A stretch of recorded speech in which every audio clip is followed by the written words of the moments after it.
Փետրվարի 19-ին, երբ որ հայտնի դարձան նախնական գնահատականները Կենտրոնական ընտրական հանձնաժողովի կողմից հրապարակված,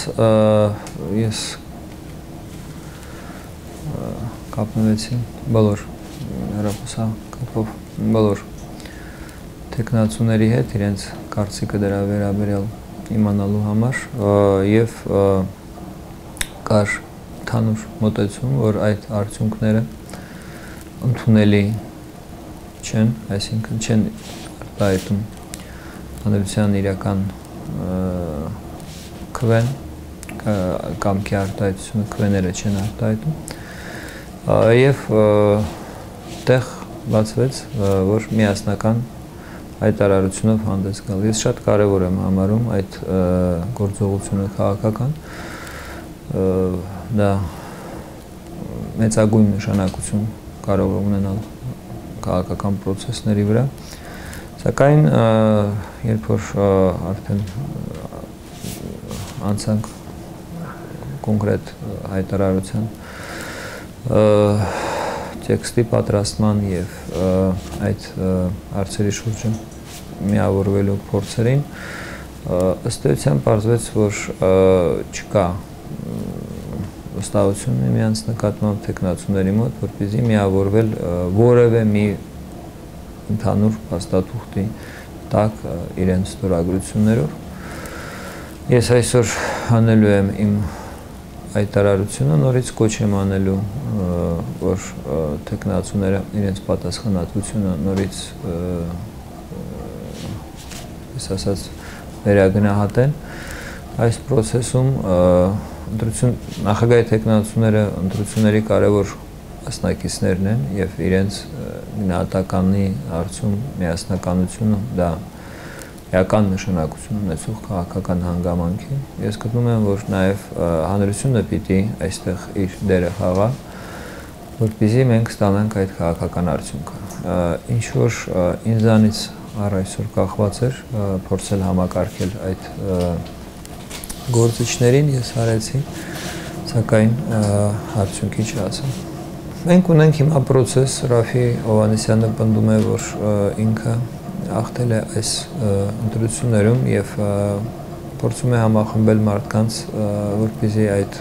հաղթանակը կարողանա այսպես ասած պաշտպանի հենվելով հանրության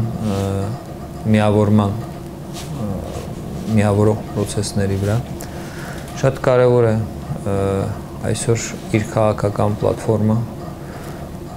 ինքը իմ կարծիքով պիտի հիմա բոլոր քաղաքական ուժերին առաջարկի այնպիսի ունիվերսալ պլատֆորմ, որը կմիավորի իր շուրջ բոլոր հնարավորություն կստեղծի միավորել իր շուրջ բոլոր քաղաքական ուժերին։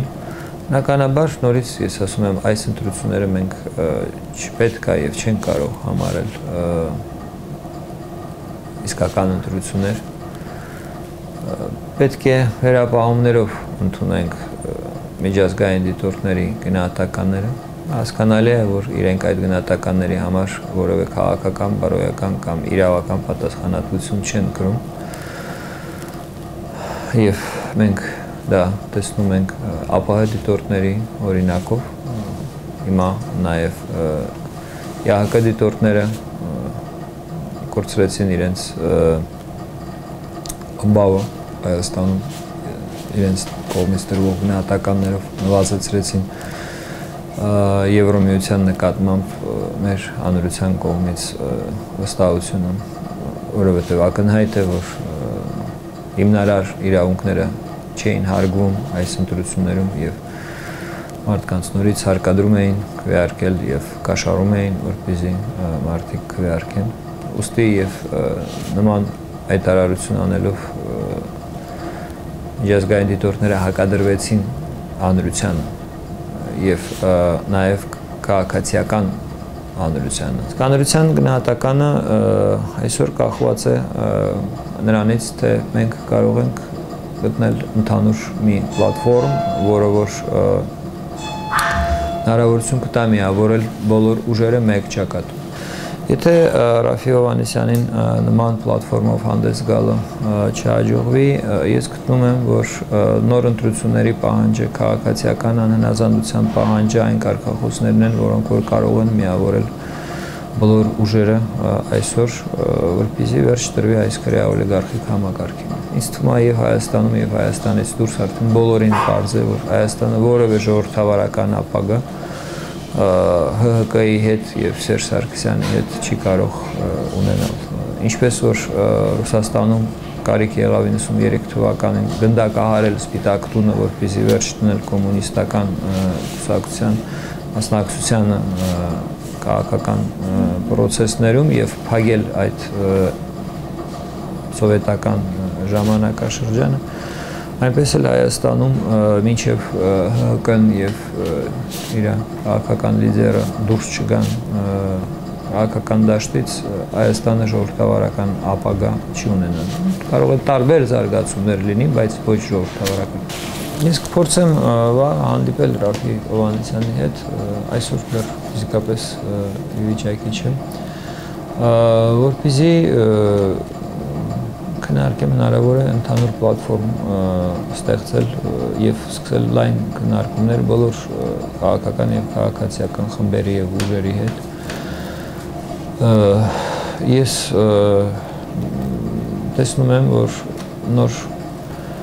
սահմանադրությունը անհրաժեշտություն է մեր երկրում, դա թիվ 1 օրակարգային հարց է ըստ ինձ եւ սահմանադրական ժողով գումարելը այսօր կարևոր քաղաքական խնդիր է, որը որ կարող է միավորել բոլորին դա մեկ։ Երկրորդը հասկանալի է, որ նման ընտրություններով ձևավորվող կամ հետընտրական պրոցեսներով ձևավորվող ավելի ճիշտ հետընտրական պրոցեսներով, եթե մենք միավորվում ենք, որ բերենք Ռաֆի Հովհաննիսյանի հաղթանակը արդյունքի, պիտի լինի ժամանակավոր եւ պիտի հստակ ենթադրի, որ դրանից հետո անցկացվելու են ազատ ընտրություններ։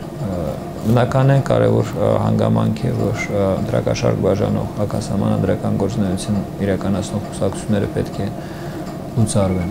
Կան ընդհանուր կետեր, Ռաֆի Հովհաննիսյանը հայտարարել է, որ ինքը գտնում է, որ ազգային ժողովը այսօր անգործունակ է, ի վիճակի չի իր շնորհիվ հանրությանը աշխատել։ Այսօր ես տեսնում եմ այս խնդիրները, այս կարևորագույն քաղաքական հարցերը որպես հենարան, որ կարելի է միավորել եւ դաշնակցությունը եւ ՀԱԿ-ի կազմի մեջ մտնող քաղաքական ուժերը եւ քաղաքացիական խմբերը այս նոր քաղաքական օրակարգ ձևավորելու շուրջ։ Իհարկե, եթե հիշում եք դեռ հունվարի 12-ին ես կոչ էի անում միասնական դուրս գալ տեխնացուներին եւ սկսել այն ինչ որ հիմա ըստ էության կատարվում է, ճիշտ էր դա անել այն ժամանակ ըստ ինձ, բայց հիմա մենք ունենք այն ինչ ունենք եւ պետք է մեծ պատասխանատվությունով բոլորս դրան վերաբերվենք, որովհետեւ կես միլիոնից ավել մարդ քվեարկել են Սերժ Սարգսյանին դեմ եւ Ռաֆի Հովհաննիսյանը ունի մեծ պատասխանատվություն, որ այդ մարդիկ չհիասթափեն, եթե նման բան տեղի ունենա ինչ որ եղել է անցյալում, մեր հանրության ողնաշարը կարելի ասել կկոտրվի։ Ես համարում եմ, որ հանրային գիտակցությանը կհասցվի այնպիսի հարված, որի հետևանքները շատ դժվար է գնահատել։ Ռաֆի Հովհաննիսյանը սիմվոլ է որոշակի այլ քաղաքական մշակույթի,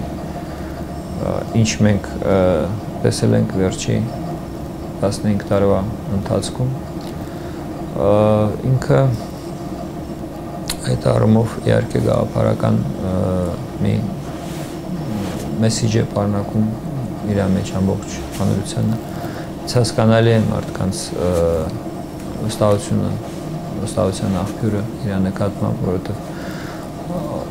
հոգնել են մեր քաղաքացիները այն արդեն իմ կարծիքով անցյալին անցած քաղաքական գործիչներին եւ բնականաբար Ռաֆին դա նոր նոր քաղաքական մշակույթ է, բայց այսօր անհրաժեշտ է հստակեցնել գաղափարական պլատֆորմ, որպեսզի սկսի աշխատել քաղաքական process-ը։ Չի կարելի միայն փողոցային